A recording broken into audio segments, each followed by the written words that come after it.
everyone, Get His here, and today I'll be showing you how I set up my incubator tubs. But first of all, look, bit by bit, I'm making it Christmassy. Also, how I use on this lovely and horrible, wet, drippy, whatever. What's your weather like? Comment down below, I want to know. Okay, so I've got my tub, my fish filtration plastic here, big word, but I remembered it. And then I have my vermiculite, which turns into this, but this is already watered down, and this is how it comes. I have my labels, which I put on top of the lid to tell me the mum and dad's morph, the date that they're supposed to hatch, the date that they were laid, all the information that you need to know. And I have my golf plastic things that you put the balls onto. I don't know. But they keep the eggs from touching. That's the main part. Okay, so the first thing we're going to do is I've cleaned out the tub. I've dried it down, okay? And then you put this in. Also, we have, as you can see, there's a little hole here and there's a little hole here. That's just to help with the air circulation. It takes the bad air from the back, but doesn't mess with the heat or the temperature. That's the main part. Only a little hole, not like the holes on the snake boxes or anything like that, because they have more holes in them, because they need the cold and the heat, because they're cold-blooded creatures as well. So the next part is you put this in, which I've already watered it down like I showed you. So you've seen how it comes and how it turns into. And yeah, prepared to get messy, because it does get messy.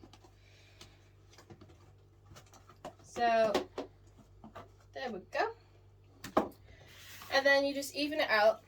You want it even, but you don't want it lumpy either, so because of the eggs being in it.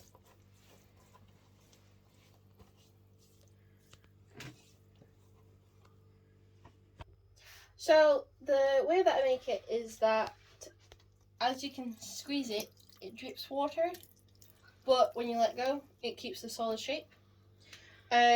We don't worry about putting too much water in it, because the next step, after you've leveled it all out, is to put this in.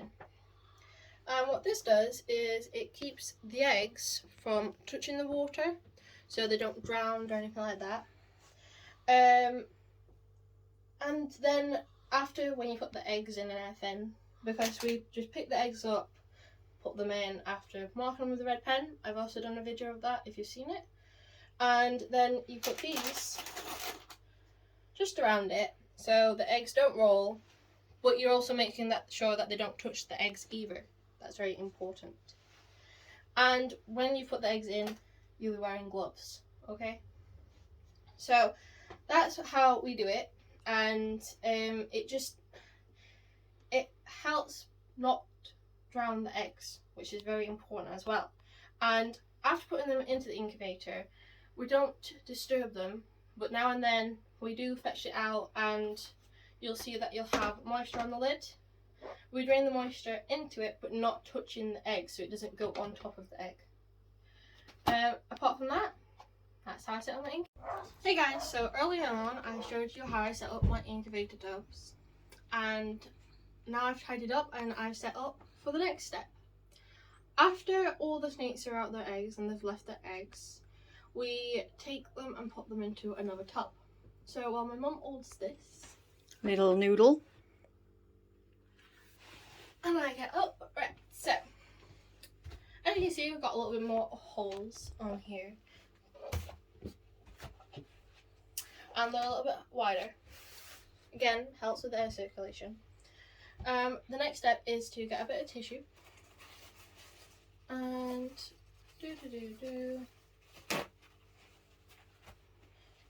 we lay it in, if you can get it in.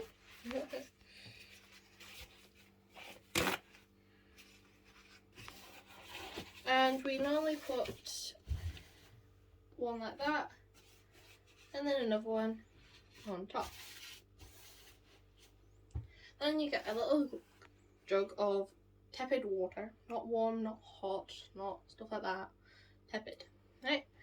And you just soak every bit of it like that, so all the tissue's wet, okay? And then I like to get another piece and put it on the top.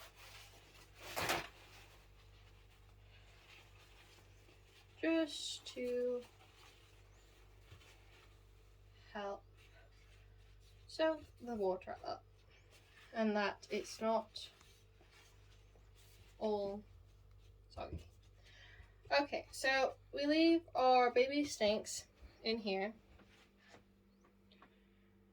and we like putting the water like that so that it drinks the water, and also when you put it on top of the heat, the humidity gets up and they drink the water off the sides as well. So we don't put a jug of water in it, okay, or a cup, whatever you want to call it.